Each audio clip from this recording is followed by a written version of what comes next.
Alright, welcome gamers. This is my first unboxing video. Today we're unboxing a Taiwanese game called Mini President or Xiaoshendan. This one was made not too long ago because it seems to have the most recent crop of presidential candidates in Taiwan's election is the main motif of this. There you got the current president, winner of that election, Lai Ching-te, and I think that was the third party candidate who actually got 20% of the vote. He just got released from jail, and that was the blue party candidate, Zhao Xiaokang or something to that effect. He's famous because in the 80s he as the police chief of Taipei or something, he actually negotiated a hostage release when like some South African dignitaries got held for ransom by a Taiwanese gangster sometime in the 80s. Anyway, lots you can glean just from the flavor of this game, but the game itself is pretty simple. So this game was made by ZongGer, or ZongGer as they anglicized it. Published by Good Game Studio, Taiwanese company. Published 2023. Pretty close to 2024, so yeah, that explains the recent candidates in the election.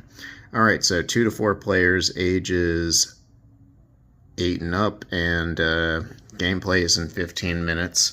You can tell this is my first unboxing video because it does not have the plastic on it. I cheated and opened this and played it already.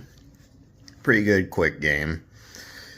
I like that even though it's a multiplayer game, it still has a pretty good 2-player function. The 2-player function has a third dummy player, like a bot setting on it, so that was pretty good.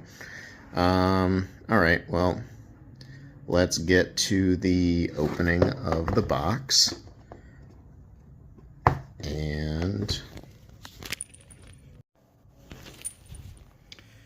And it's open. Alright, so when you open the game, first thing you're going to see is the rules. You got a 2-sided rule sheet, pretty simple.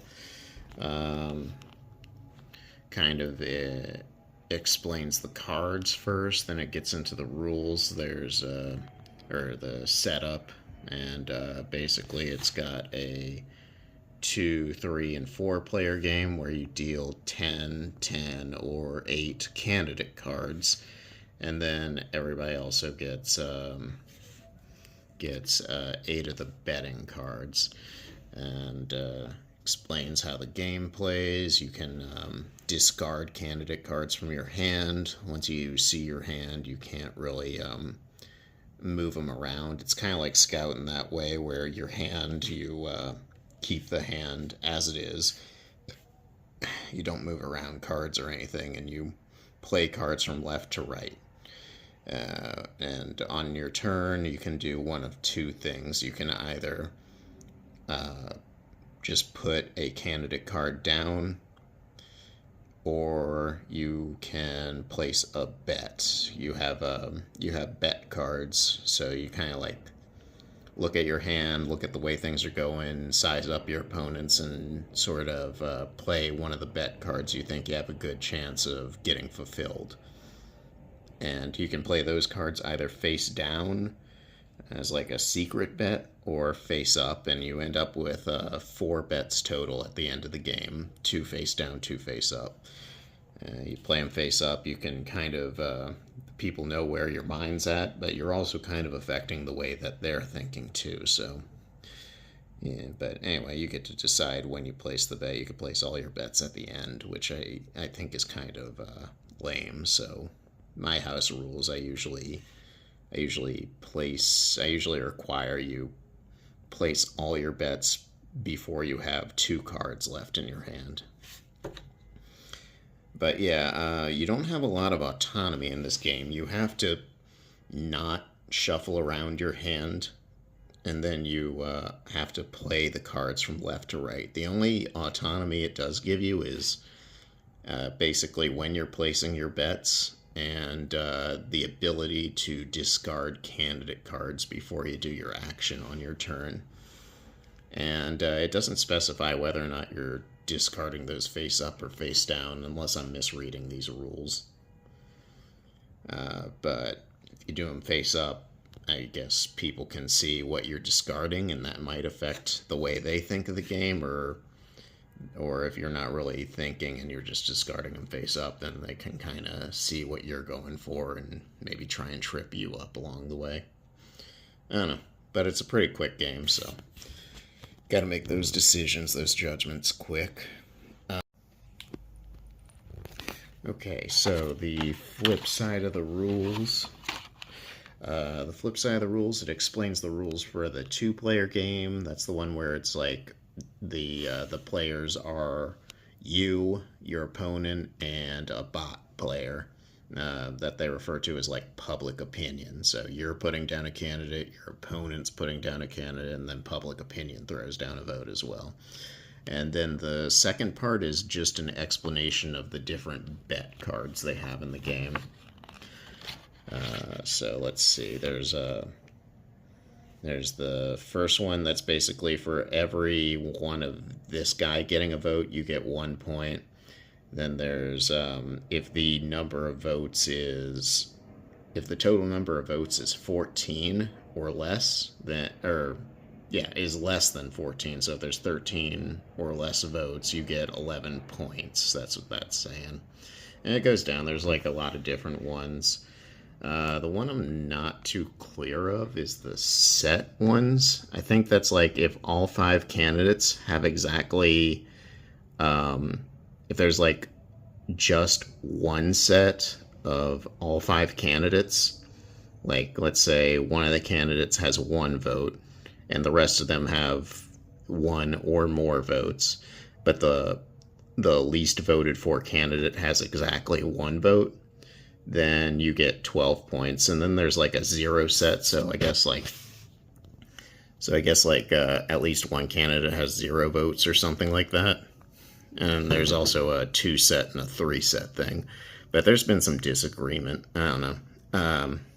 I've translated this on Google. I've tried interpreting it myself. I've explained my interpretation of it.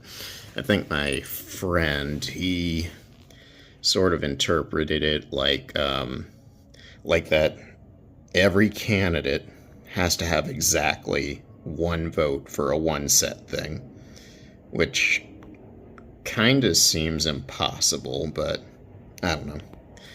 And then they got stuff like this where like this particular candidate has to have either 1 or 2 votes, and you get 8 points based on that. Or simple things like this candidate gets more than that candidate, or this candidate gets exactly the same number of votes as this or this candidate. Or for each candidate with exactly 4 votes, you get 3 points. Stuff like that. Different bets you can make. So yeah, that's the rules and stuff. And here's the cards that it comes with. So you get your candidate vote cards and your bet cards. And it comes with 2 players' aid cards. One moment. Okay, back now. So the players' aid cards, they are double-sided, and they have traditional Chinese on one side and English on the other, and they just kind of go through a quick version of gameplay and game end conditions.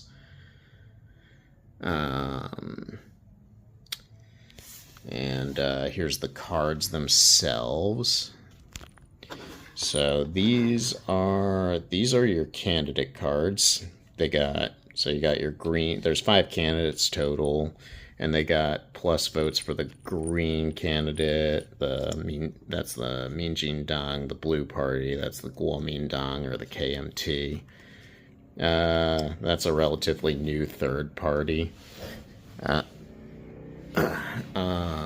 Yeah, I think that guy was a doctor in Taiwan who was mayor during the pandemic, the COVID-19. So I think that's how he got politically famous. He's like the I'm not left, I'm not right, I'm forward Andrew Yang type guy, but he just got released from jail. So anyway, you got your Orange Party.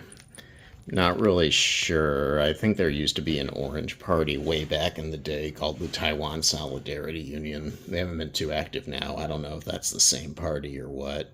He looks like he's wearing traditional Chinese dress, so not sure what that is. Anyway, there's also these candidate vote cards that actually negate a vote. So that's like I don't know. That's like some sort of a scandal. That's like, so right now the orange guy has 2 votes. You play one of these down. Now he only has 1 vote. 1 vote got negated.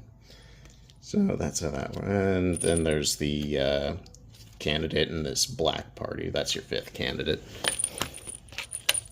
And I am dropping stuff left and right. And then you got your vote cards. Which I went over when I showed the back of the rule sheet. So yeah, I think they said, yeah, what was it? 90 total cards. It was on the back of the box, I think. Oh yeah, so 90 cards total. Anyway, that's the game. I can show y'all how to play it if y'all want. See kind of how things go. And other than that, that's typically what you get when you get this game. I like it. It's quick. It kills some time. There's, for anybody that's... The mechanics are pretty easy to pick up. It's more intuitive to people that have played Scout before. And the Taiwanese politics flavor, if you're into that, there's a lot to admire there, especially if y'all were paying attention to the recent election in 2024. Or 2023, really. Yeah, I like it. I'll show y'all how to play it. I'll do a little dummy playtest session, and y'all can get a good sense of that.